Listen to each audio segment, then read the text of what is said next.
Well, hello, and thank y'all for tuning in to Teaching for the Culture. This is your host, Bianca Goolsby, and I am so excited to have educators all across the Tampa Bay to talk about their experience. And today's episode is titled Afraid to Return. As many of you know, school starts back on Monday, and there is some serious conversations that we need to have for transparency and integrity. So I want to turn it over to Michelle, which she is a phenomenal educator, and she actually created a presentation and wanted to highlight some of those things. So I'm gonna go ahead and give the floor to Michelle. You're muted. We can't hear you.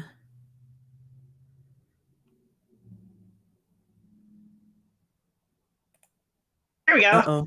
There we go. Okay. All right. So how do I make this larger? See, there we go. I've not used this program before, so forgive me.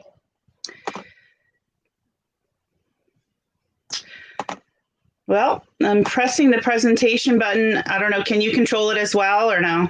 No, I can't control your screen. Okay. I'm stopping the share for a minute. Okay, we'll try this again. All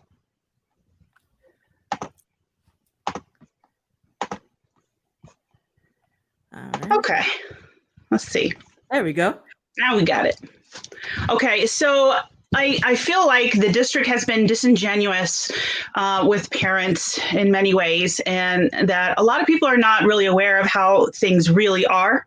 And I think to make an informed decision, whatever that is for you, and teachers do understand that sometimes parents really need their kids, to be in school. I'm not trying to, say that everyone has to do e-learning or can do e-learning. I understand I'm having to make those choices for my son as well, but you need to have all the information. So to save lives, if you can do e-learning, I think that you should, if you can. Okay. We cannot socially distance in schools. There are many classrooms, where kids are packed in tight. I know that my principal has done a really good job of trying to space things out, but even with only having half of a class load, 16 kids, 15 kids, they're still not 6 feet apart in my classroom. And trust me, the teachers are doing their best to try to space kids out, but you can't. Some students are not wearing their mask correctly, and kids are kids. They're going to forget. We have to constantly remind them. But be aware that some, students are coming from an environment where masks are not supported. And so we do have, a small group of students that are very upset with having to wear a mask and are, in defiance. And, teachers are trying to handle this the best that they can, and so are administrators. But it's mostly just kids forgetting and having them under their nose. But it's not being done properly. It can't be. The quarantine protocol, like if someone does test positive and if they happen to tell the school like they're supposed to, they talk to the kid to see who they may have interacted with during their contagion period, but they don't talk to teachers. They look at the district protocol, has the administrators look at seating charts and, assume that no one ever moves. So, they quarantine based on that. And so with that being said, I do not feel that quarantining is being done properly. We are not quarantining. And, we can't know that for sure because the district has decided not to inform the public about our quarantine numbers anymore. They stopped sharing that. Now, I've had friends and so forth and colleagues that they've had one family member quarantined, but they have other students in their home that are continuing to go to school, or, they work for the school system and they're continuing to go to school because they haven't been quarantined under the district's protocol. And the district is like, well, they're secondary contact. It's not the same as a secondary contact that doesn't live with you. So let's say that if my child is quarantined and I continue to teach in the schools, I'm not quarantined because I'm secondary. And then, a few days later, I happen to test positive. I've been contagious 2 days prior. And so I've been going to school, teaching, spreading COVID. So that's why I really feel like, you need to understand that it's not a good option unless you really feel you have to do it.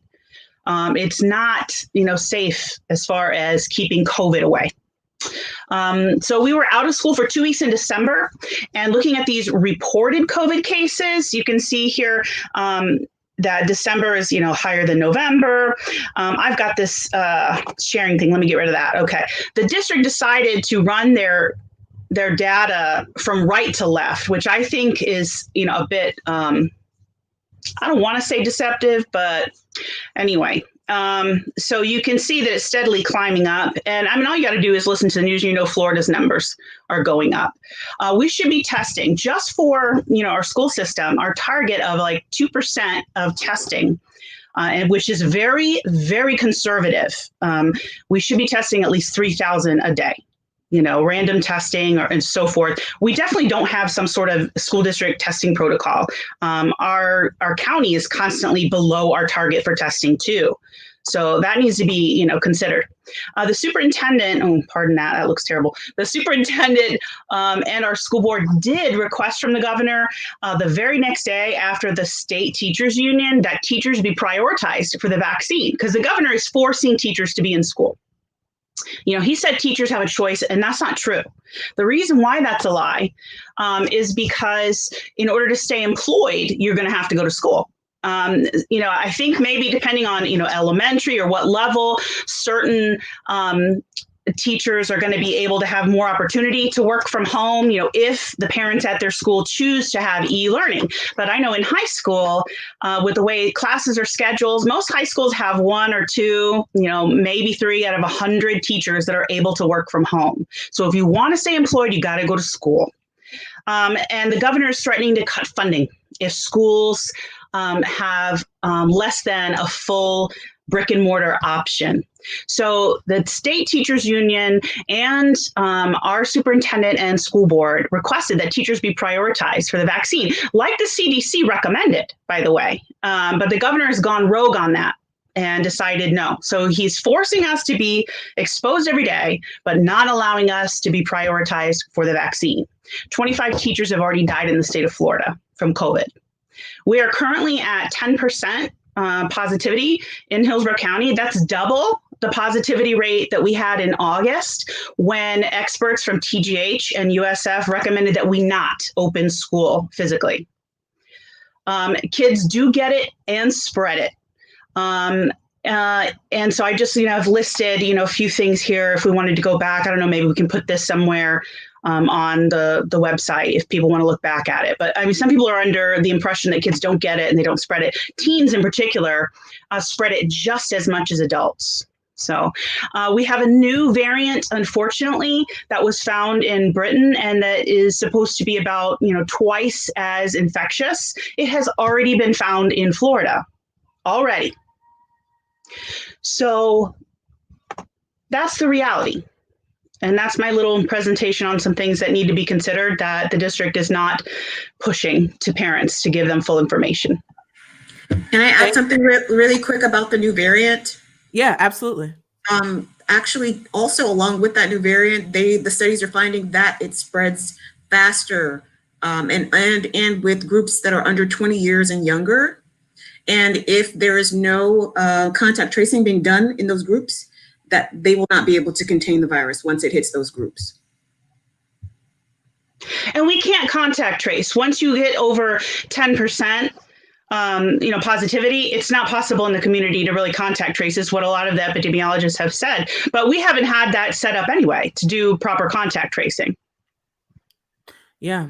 So I just want to thank you, Michelle, for that presentation, and I will definitely link it so that people can refer back, especially with the links and the valuable resources that you provided. And I just want you guys to just kind of go one by one and kind of, share with the community your feelings about what you're experiencing, especially since school is less than 24 hours. I know for me, I am really concerned about number one, my students that have been in, just in their communities, because I see them, because I go in the communities where they are, and they're just out playing, as normal, because they're children. But then I also see many of their relatives in spaces where they are partying, where they're just, acting as though it's not really something that we should be concerned about at this point in time. But then I have to take a step back and think about, well, realistically, it seems as though the world has given off this false pretense that it is okay in certain situations, when Florida just seems to be preparing for the Super Bowl. We just had, what was it called? The Outback Bowl. The New Year's Eve's parties and so on and so forth were attended in large numbers in our own, in what, South Tampa area, and even in other communities. So I'm just highly concerned that a lot of our children that will be returning to schools are just ignorant to the fact of how dangerous the virus has become in our communities, and that when they come back to school on Monday, we're back at square one with promoting the importance of the mask, how to wear them, and so on and so forth. So I'm really concerned about that, knowing that this new variant exists. That really almost made my heart stop just now, and then getting some clarification on, the contact tracing over the 10%. So yes, that made me a lot more concerned than I probably was before I got on this Zoom or this live presentation. So yeah, I'm really concerned, and I don't think that the community of kids that I serve, I don't think that they're doing it intentionally not to wear the mask in school and so on and so forth. I just think that the society has deemed it that is not that important right now, the way that we went back to what considered to be a sense of normalcy. So yeah, that's my spiel.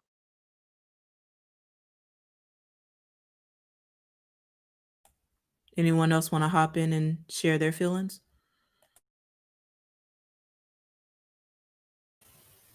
Yes, I work with high school students, so I definitely know that there's a developmental thing going on there where they're not really as concerned about the safety and keeping the masks on as people would think they were, sending them back to school during this pandemic. No matter how much lecturing we do, I started teaching about the virus last year in February, before it even got on the news, because I found the New York Times graphs on it, and I just wanted to teach a lesson on exponential growth. And so from there, even talking to them about it back then and now, I still don't see the change, and that's something to be expected with our kids. However, because I do teach at a predominantly African American school, I'm very concerned about African American students and students of color in this community when it comes to this disease, because of the statistics that we know, and how predominantly people of color are negatively impacted by the virus, and then their families taking it home to their family members and their relatives. And no one is talking about the multi-generational households that most of our students live in, how this affects their uncles, their grandparents, how things are really taking a turn and a toll on the people who have to go into this environment and work, regardless of the safety. In my school, I'm not going to name it, but I will say that what we were promised and what we were told has not fully come to fruition. We don't have the ventilation systems that I feel like we need. Nothing's been done in that area. My desk, I have 19 desks in my room. I'm expected to walk around. Teachers are being encouraged to walk around and to keep students engaged and to do group activities. This was back in September.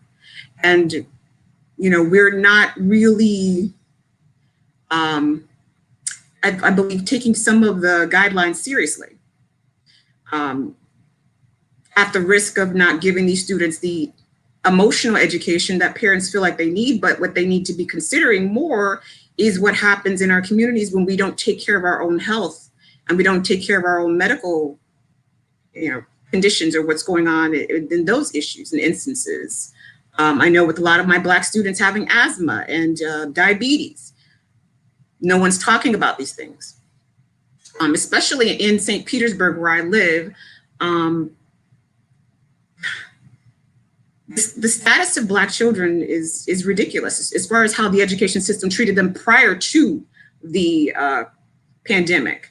In 2020, there was a regional equity report that came out that showed that Black people in Tampa Bay are far more likely to be paid less, live in poverty, and underperforming schools attend them when compared to the white residents that are here in this community. So many of the equity gaps are deeper here in our metro area than they are actually in the other areas of the state of Florida.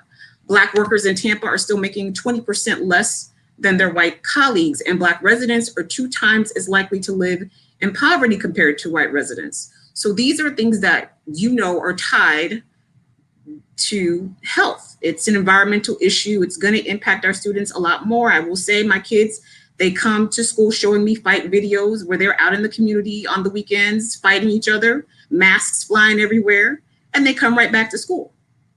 So these things are happening, and they're sitting in the classrooms next to other students. You may not be that parent that's allowing your student to do this, but you have to somehow come to terms with the fact that this is the reality and this is what's happening.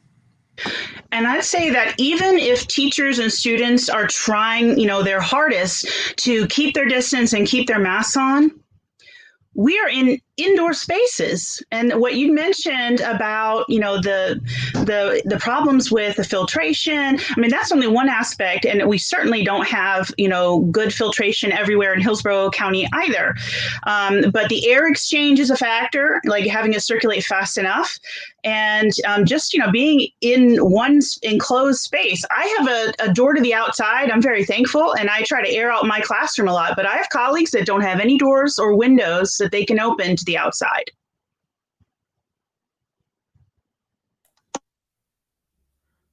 I just wanted to share this comment that was here.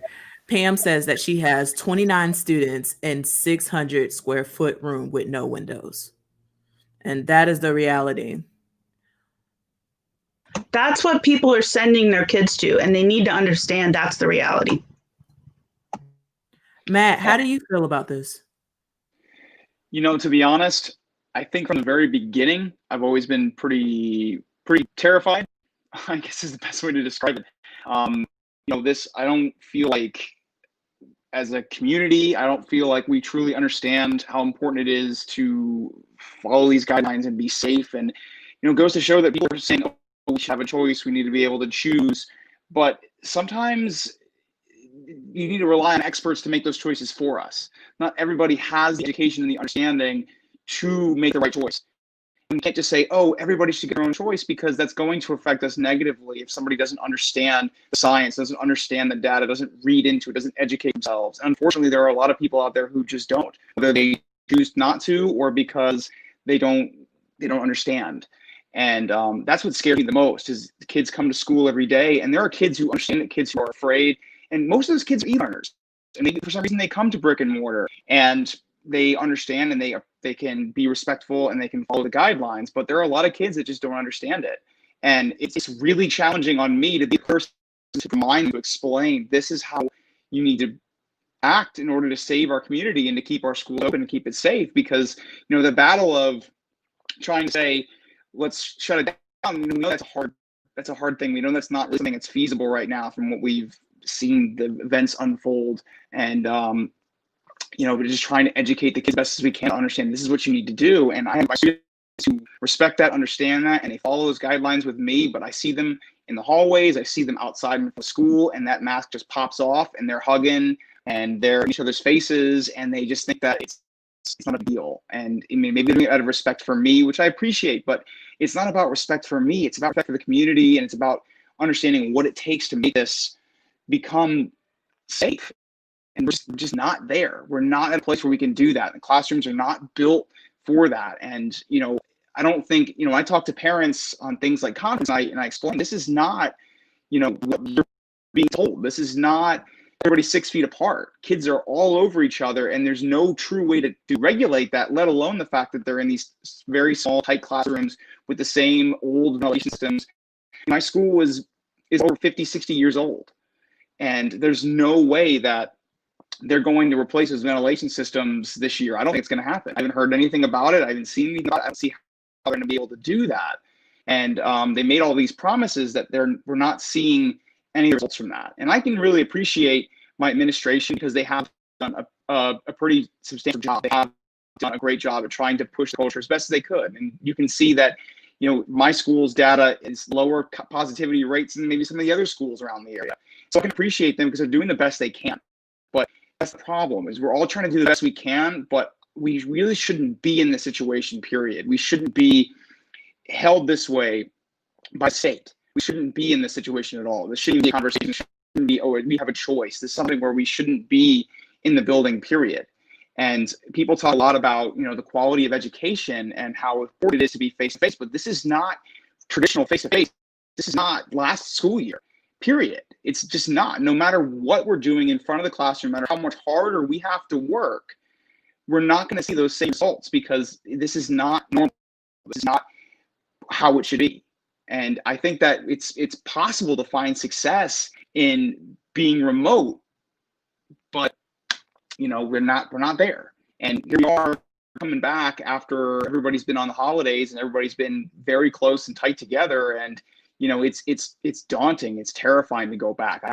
My wife is immunocompromised. My son's immunocompromised, and this is a really big decision to come back to work, despite all of that. And I work very hard to protect myself, but it's still, I watch kids and try to educate them, but they still don't quite understand what it takes. And and it terrifies me. It makes it really hard. Honestly makes me pretty numb when I step onto the building and have my students in front of me and think about what am I supposed to do? I can't take all the weight of this on my shoulders and try to make them understand what it takes to be safe. I don't have that kind of control. Once they leave my room, they have the choice to go be kids and go to their homes where maybe their parents aren't as aware or as concerned with how big of a deal this is and how important this is. And I basically felt like the whole last few months I was beating my head against the wall.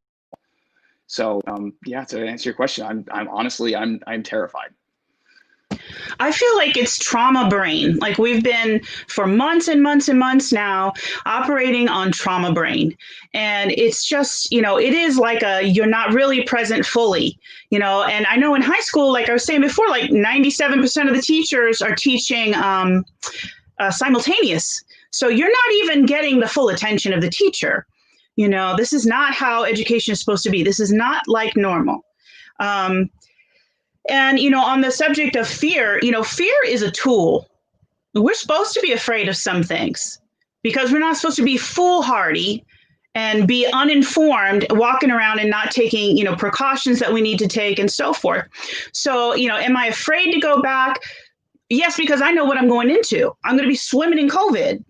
And that's the reality. I'll do my best, but that's the reality.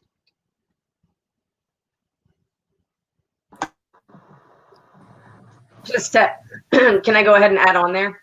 Yes, absolutely. Go ahead, Emily. Okay, so that's the thing that's very concerning is that no matter, just like some of you said, how try to do all the mitigation that you can, it's almost impossible. Yes, they may have found 2 or 3 classrooms that are nice and big and giant and everybody's spread out, or maybe the music room is spread out or certain places. But most of the classrooms, there is not space to do what a teacher could feel comfortable doing. And like he just said, it's a lot of weight on you to feel the responsibility of not only keeping all your students safe, keeping your own family safe, making sure they're not transmitting something and that their families are safe. It's a lot of weight. And no matter how much support or no matter how good an admin is, it's not going to be enough to mitigate. And there's also concerns in the classroom that the kids should be apart, but we still get evaluations. We still get judged every day on our teaching. The district wants them in small groups. They want them meeting together, and those things are almost impossible to make happen in a safe way.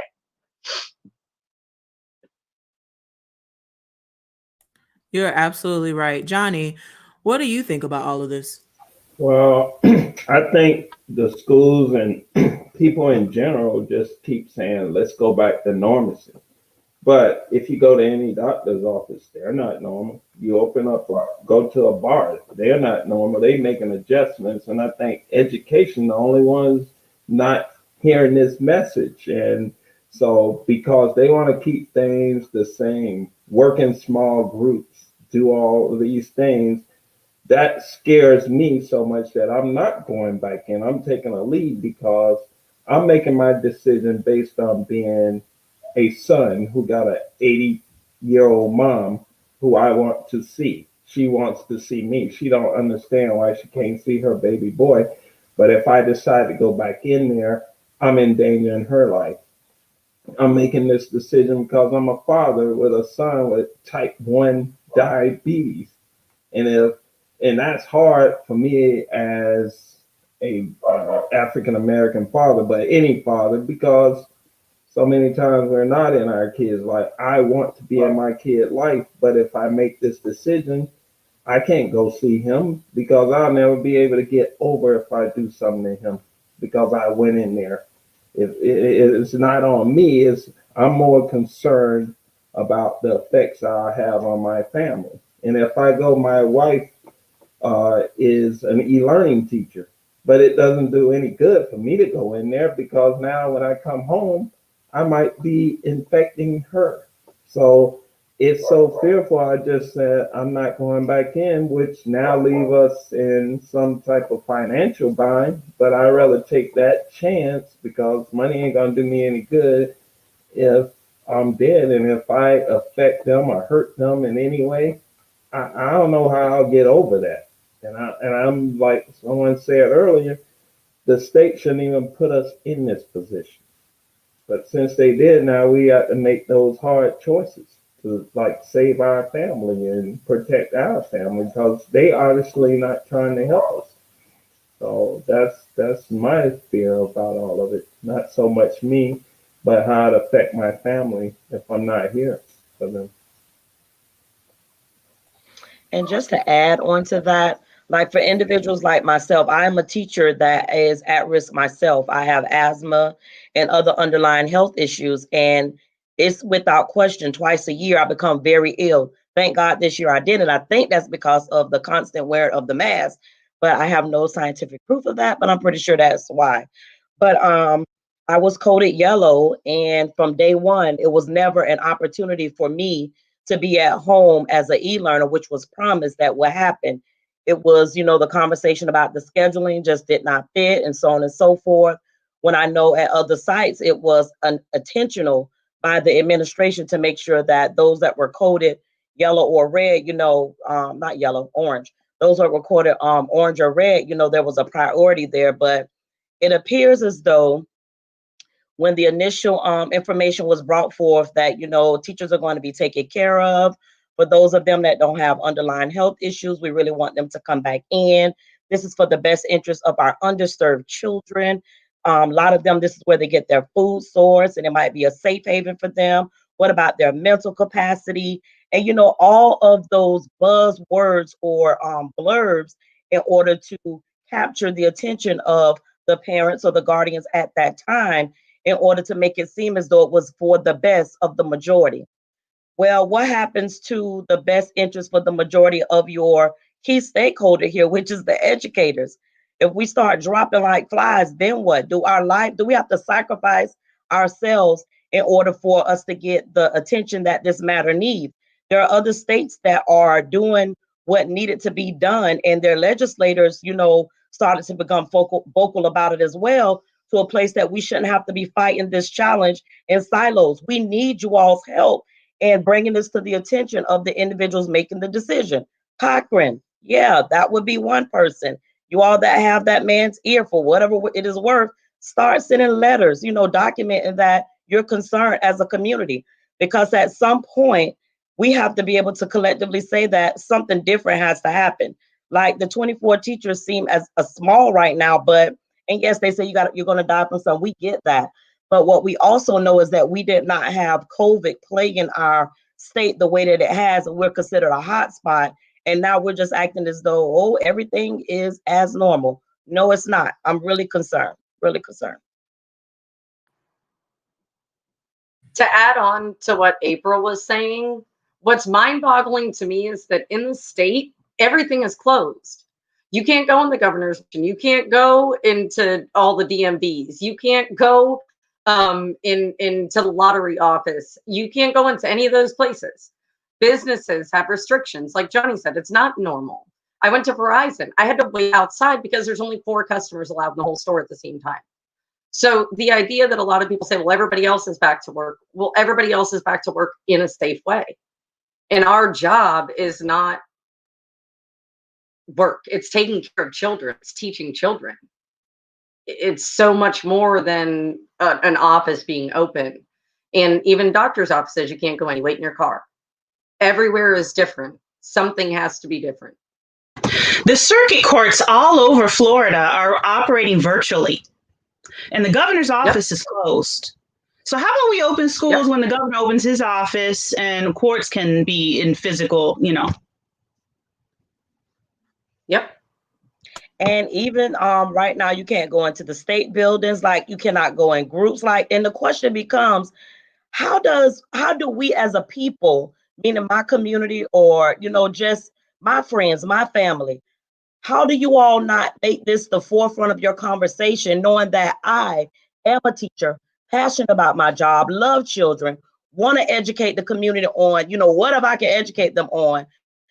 How do you all not constantly have me at the forefront of your mind and conversation to say, hey, I got a cousin, a niece, a sister that is a teacher. And, that something needs to happen with this, because I know she has underlying health issues. And I know that her classroom is never under 10 kids in a room, which those pictures depict that. You know what?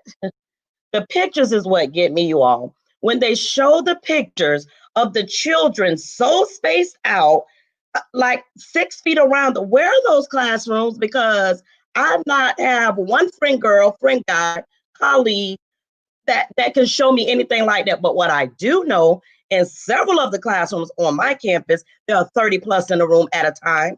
That's what I can tell you for a fact. What I can tell you for a fact, in my classroom, there's never under 21 to 12. I could give it 20 average at a time. And my room is one of the bigger rooms on the campus, but it still does not afford me to be in that classroom safely. So every day starts out with a prayer. Every day starts out with a prayer. Every day starts out with constantly. I should invest in microban, because I probably spray 3 to 4 cans a week. Clorox wipes, the ones that I trust, and Lysol, brands that I can trust. Those are the things that I'm spending my money on, because I don't know about you all, but the ones that just say 70%, 75% in alcohol, and I don't know where it comes from or who, probably China. And that's a whole nother story. Not saying anything wrong with China, but we got the materials really quickly. China's where they were trying to deal with some scenarios with containing it there themselves. So yeah, I just don't understand a lot of things. And again, I always say to my friends and family, if you love me, make me be the topic of your conversation, knowing that I am going into a classroom every day, being as safe as I can, given the tools and resources that are provided to me by the districts. And the filters, yeah, good luck with that. Corcoran is, Governor DeSantis is his boss. So he's doing what DeSantis wants him to do. So, some letters to Corcoran, and ring up DeSantis, because he is the one that is threatening to, make the funding less for schools that go virtual. Even if it's just for, we need to be able to go virtual temporarily when it's needed. It's going to be a while before the whole community, or enough of us, have the vaccine. So we're going to need to, it's going to be waves. We're going to need to shut down temporarily. If we don't, then it's going to be overload, and the deaths are going to be skyrocketing. So that would be the wisest position. 2 week shutdown for schools and businesses and everything. I'm not saying that that's an easy thing, but if you're not going to do it, there are going to be more deaths. We should value our students' lives. I don't understand why this should be a conversation. If nothing else, our children are our future. For parents to not know what's going on. I watched a program this weekend. This woman was on the news explaining that she had followed her teenagers to the skate park to see if they were wearing their masks. And when they weren't wearing their masks, she jumped on them and, gave them a speech. And she said she felt bad. I feel bad because I have to, lecture them about wearing their mask, and I don't want to police them. I'm like, what do you think is happening every day when they go to school? They have to know that this is happening. And sometimes developmentally, it's best to just really talk to your children about the reality that's going on. Trying to escape and pretend like this pandemic is not happening may not be the best thing for them developmentally. At a certain point in time, it may be best for us to developmentally teach our children, that's what we are as teachers, teach them, train them what to do if situations like this occur in their lifetime. I don't understand why we are fighting that. I feel like we've become a culture of punks, that we just don't want to deal with reality. We have to confront what's happening. And we need to do some things to help get through what's going on, but denying that it's happening and sending our kids to school like it's not happening is not the solution.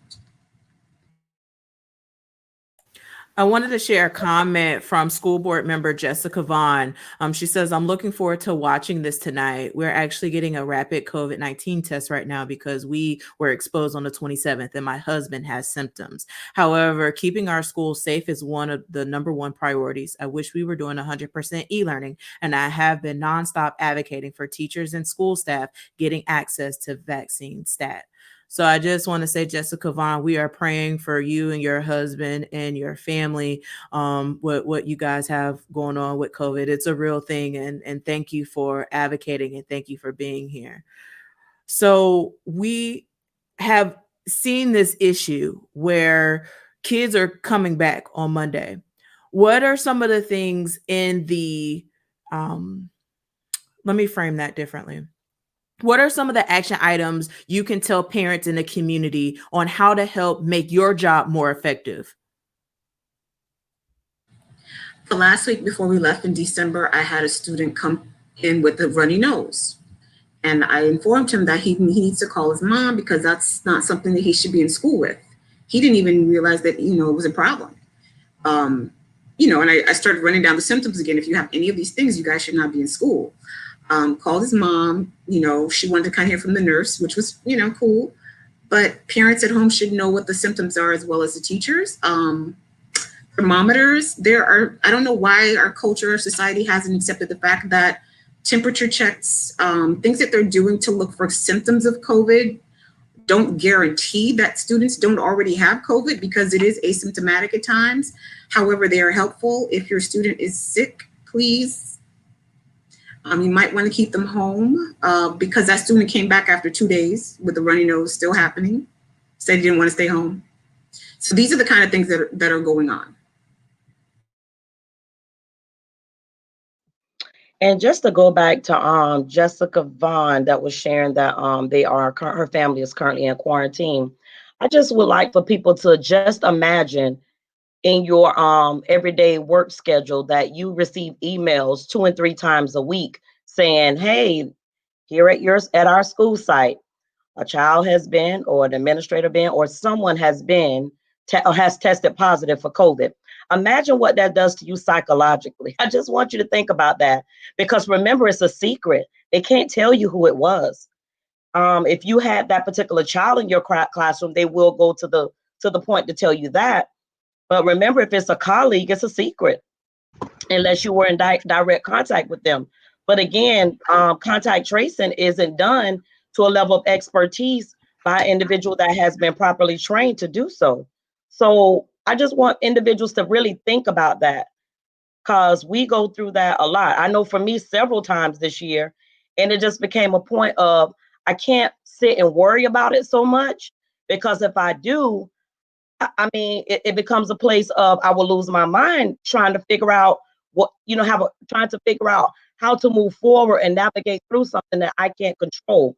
I am truly, powerless in this besides to say, take a leave of absence, but that's something I can't do because I am a single parent here with my kids. So it just can't happen that way. But just imagine that. And I'll say too that I don't understand why the district will not allow administrators to say to the teachers, "Hey, were you working with any students, closely today, or did your students do any collaboration, nearby each other on this day or this few days?" They don't have to say a student's name or anything to violate any HIPAA, but this is not being done safely. I'm not notified, like if a student has COVID, and I happen to see it, on the screen. My administrators, they're not epidemiologists. They're good people that are following the district protocol, which is flawed. I just want to give special recognition to a couple of people that's actually commenting and watching the live. There are several state representatives that are watching this broadcast. And one state representative, Representative McCurdy, had said that he is going to stand with every Florida educator, and he hears you, and that he pledged to fight on your behalf in Tallahassee. We also have State Representative Anna Escamani that says, amen, same here. So there are, and then we also have State Representative Michelle Rayner that's in the building as well. So there's 3 state representatives that are watching. They're standing with you. They hear you. And thank y'all for listening to our educators, because we really need to put the focus back on our teachers. So as far as safety, what can a parent do? For me? Like Ms. Coleman said earlier, it's important to keep your children home when they have now what would be considered a common cold. Just keep them home, because now I'm not a doctor. Half the time when the kids start sneezing and coughing, the other students make such a loud noise about it. They need to go to the nurse. They need to go do this. They need to go home. So you do have this. There are children in the room that are, very alert to say that that the child shouldn't be in school. But we know some children have allergies, so on and so forth. But again, unless the doctor can identify what is going on with your child, don't put other children at risk. And again, remind them of the importance of wearing the mask over their nose and mouth. The mask serve no purpose if it's on one and not the other. And we see that all the time. Even some of the adults on campus, they do it all the time. And you'd be like, you might as well not have the mask on. Be mindful of not gathering together in the bathrooms. Be mindful of not gathering in large groups, when you're in the hallway areas. Just be mindful that, we are still currently, going through COVID. We can't go around it, obviously, but just making your kids be more aware and conscious of how they are interacting with their peers. And we understand that they're children, but they just have to be children experiencing COVID, in their current lives. So yeah. Just don't think that your kid's going to be safe, though, if you send them to school. Kids are kids. Even if they're really trying, they're not thinking. And I've had a kid take down their mask when they had to sneeze right in front of my face. And I'm code red. I got a couple of things going on health-wise, but I also, I can't afford to take a leave. That's reality. I've kept my son out of school and to reduce our family's exposure. And when my husband's job shut down because of COVID, he stayed home with my son for the first semester. My son's going to go back now because I'm swimming in COVID every day. Him going back to his little school, he's a pre-K kid that's enclosed, it's not going to be upping our family's risk at this point. I'm bringing it home if it's near me. I think what parents really know is they need to understand that this is not like getting better. They just think that time's going on. It's getting better. That seems to be the theme here in the state of Florida, especially here in the Tampa Bay area, is like, I'm getting ready for the Super Bowl. It's great. Look, we're gonna have people. We have people at Raymond James right now watching the Bucks play. And it gives this perception and this false perspective that everything is getting better. The numbers are going down. We're getting closer to normal. Oh, because we have vaccines now. But when we just saw the data, it's getting worse, and it's just been steadily climbing since August, just getting worse and worse and worse. And we hear, I don't know about any of y'all, but at my school site, we hear about how a lot of kids plan to come back to brick and mortar in second semester. And it's getting worse. And I don't think parents understand. I think it's, time's going on, so let me just send them back. It's a natural thing, but it's not a natural thing. It's getting worse. More people should be bringing their kids home. So what parents need to understand is, if you have the means to keep your child home, keep your child home, period. Obviously we talked about, if you're sick, they need to stay home. But if you don't need, your son or daughter doesn't need to go to brick and mortar for whatever reason, whether you don't have somebody to watch them or whatever the case, they should be home. It just should be, because everybody has this perception. They have these like big shiny pictures and advertisements saying, look how spaced out everything is, how safe this is. But that's not reality, not even close. So I think the community needs to understand, and in some way to get through to people, that these numbers are getting worse, and that the only way it's going to get better is if we start to dial back. And we have to make that choice ourselves, because the state's not pushing that. The state is pushing us to go further and open up and act like everything's normal. And that's why the numbers are going really hard. We aren't working together as a community, because we're being pushed to being into our classrooms right now when we shouldn't be. We're basically being voluntold, or being, our arms twisted into our rooms to say, you do this or you leave.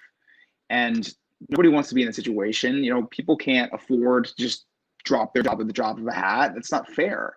And it seems like they're doing whatever they can to make it seem like it's okay to get more kids into those seats, so it's easier, maybe for more standardized testing. I'm not even going to speak to that. I don't know what their motives are, but I do know that it's getting worse. We're probably going to see a major spike once we come back tomorrow, because of the holidays and people being exposed with their families. And parents need to know that. Parents need to understand that they should, maybe I should take my kid and stay in e-learning for now, because it's not a good idea, because at least they have that ability to do that, to keep their kids safe, to keep their families safe. We don't have that luxury as educators. I applied to for an e-learning job because of 2 family members of mine are immunocompromised, and I didn't get it. And I was supposed to have a choice. I didn't get that choice. Here I am. I've been almost an entire semester of brick and mortar, and I do the best I can. I try to protect myself the best I can, and educate my kids the best I can. But I'm just one person. It's not possible for me to do everything. It's not possible to hold that weight on my shoulders. At my school, we had enough e-learners for what I teach to have one e-learning teacher, if we scraped it together, that could work from home. So here was my choice. Myself and my best friend, who is also, one of my best friends that I work with, who is also Code Red. We had to choose who could stay home and who was going to have their classroom size doubled, so their risk would be doubled. And I couldn't make that choice, and neither could she. So we both elected to stay in school so that we would have, half the amount in our class. But, they're making these decisions about who teaches what based on what the parents are choosing and the kids that are going in. So I don't know. And also, I don't know if we haven't talked about the fact that the school district has spent $55,000 on this marketing campaign to get kids back in school, and how the state is incentivizing school districts to bring kids back to brick and mortar school. So, I mean, that's the reality. Our school district sent out a survey to the parents, and e-learning wasn't even on the survey. For scheduling reasons, they really do need to contact the school directly. But I mean, it wasn't even on the survey. I mean, they kind of, on the side were like, if you want to do e-learning, you're going to have to call your principal. So parents are not really aware. That's my big concern. Go ahead, Emma. My big concern is the push that is happening is pushed all the way down to the school level site, where the teachers who are in contact with the online students are really getting the pressure on them to get those kids back in the classroom by any means necessary. And I think that worries me, because I don't know if parents understand that they do have the right to choose, and that they do have the right to stay home if that's what they want for their kids. And just because the school site might be pushing it, or it's, with the ads and all that stuff, that they have to make those choices for themselves and for their families.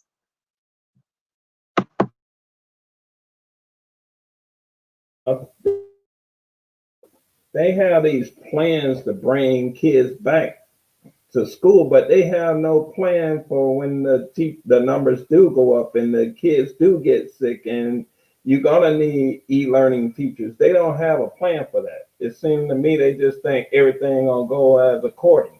So what do you do? We all know these numbers gonna go up, spike.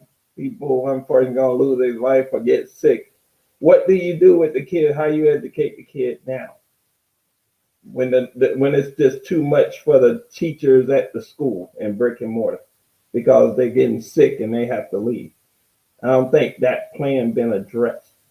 And far as parents, I think how they can help teachers is ask more questions, demand more answers. Don't just let these people tell you something and you be okay with it.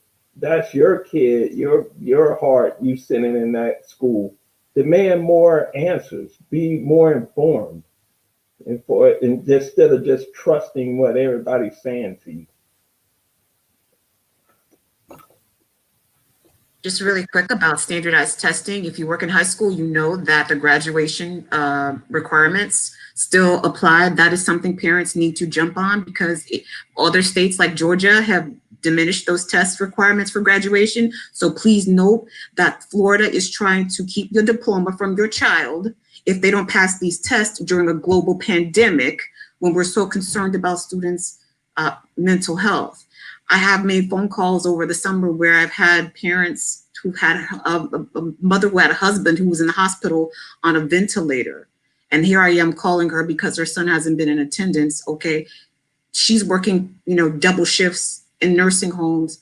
Dad is on a ventilator. They're trying to call her to find out what's going to happen because he's almost at the point where they're going to have to make a decision to take him off the ventilator. These are the types of situations that some of our students are going through and experiencing right now. That kid's going to pass their standardized test. I don't know. Maybe we should be doing them for data points. Yes, but not to prevent a student in a community that is already biased from having a standardized standard diploma. That shouldn't be a question at all. I don't understand why we're still. And also with standardized tests, they're actually bringing students back into the building, into classrooms, and like packing them in during those tests. So just so you know, they don't have the space to space them out when they call them all back in for those tests. Thank you. You have actually made a perfect segue into what I was going to talk about.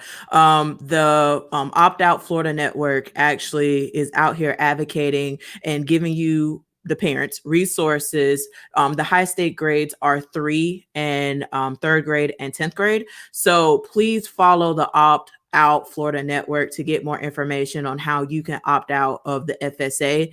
And to your point, yes, we need to have some real intentional conversations because the accountability measures with the standardized assessments is going to destroy our communities, especially the ones that have Black and brown folks. So I just want to just say that I just thank y'all from the bottom of my heart for taking the opportunity to share how you feel and to just have this conversation with folks. And I hope that people that are watching understand that this is a real fear. It's a real fear tomorrow. And even an educator said, my anxiety has been through the roof in anticipation of returning tomorrow. This is a real fear. And I need folks to be intentional with our education system and with our children. Please wear a mask. Please practice social distancing. Please be safe. And the games and the foolishness and the parties, that is what's going into our classrooms on Monday. So please say a special prayer for our educators, our support staff, our administrators, and the people that are working with our kids every single day, especially our bus drivers. We haven't really had an opportunity to talk about our bus drivers today, but our bus drivers are in fear of the kids that are entering their bus. They're not having the right materials to help and having to transport those kids safely to their school. So I thank y'all again. I will give y'all an opportunity to just say some closing words, and then that will be it. I just want to say it was said a couple of times that we do have very gifted administrators and principals. I do want to say I love my AP and my principal, and I feel like the weight of what's happening has been placed on their shoulders, and they're doing an excellent job with what they have been charged to do.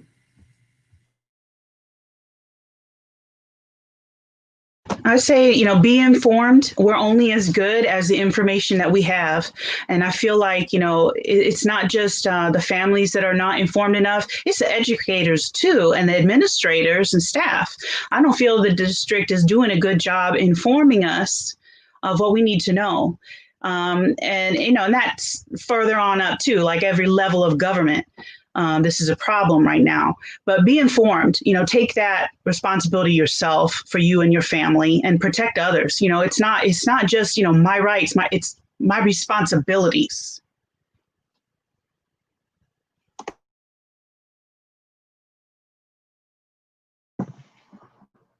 I would just ask that in getting involved, that people ask more questions, that more people start holding the people in charge accountable. We hear so much complaining. You can go in comment sections and things and you see the upset and you see the outrage, but then when it comes time to face those people, it's not there. So we need people to speak on our behalf and their behalf to the people that are in charge of these decisions also, both on our district level when it comes to how our district is handling this, and then furthermore on the state level where the money is being controlled and where that money is coming from and the decisions and how they affect on the local level. Yeah, let's take a piggyback on that just a little bit. The biggest thing is speak up. I feel like before the school year started, there was a huge uproar. We were fighting so hard, trying to make sure that we were staying in all learning, and it didn't work out, but that doesn't mean the fight's over. We have to speak up. We have to fight back. We have to push. And if you want to, help make things right and help to make this community get the numbers down, we have to continue that fight. We have to, reach out to the district, reach out to the state, and continue that and make sure that people understand what's really going on, so they can they'll be inspired to want to speak up and speak out and to fight back, so we can make this a safe community once again. Now blow up DeSantis's phone and his email. That's who we need to be contacting most of all. He holds the purse strings. And,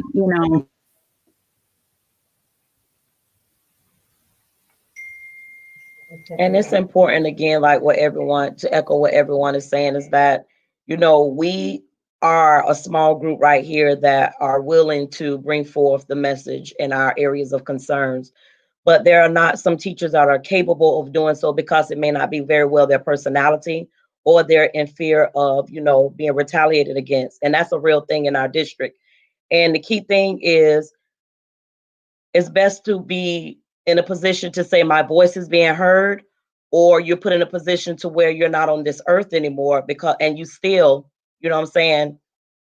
end up being succumbed by COVID. So at this point right now, we're at a position where we do or die. We need our parents in our community, because maybe they don't know, teachers in Florida, we can't strike. It's illegal. Nope. Yep. And we need to change that too, but that's another topic. I just thank y'all again for being here and just saying your piece. And yes, to your point, retaliation is a real thing. And so thank y'all so much for even just taking the opportunity to just speak your voice, regardless of what outcome it is, and just using your voice to speak up for change and to speak up for our students and how y'all feel. I'm praying for you, and I hope that y'all have a good first day. I know, Johnny, you won't be returning back, so I will be sending you my prayers and love and that new reality that is for you. But for the folks that are watching, please be intentional, and we will see y'all on the next broadcast. I love y'all. Thank y'all for supporting Teaching for the Culture, and Happy New Year again. Thank you. Thanks.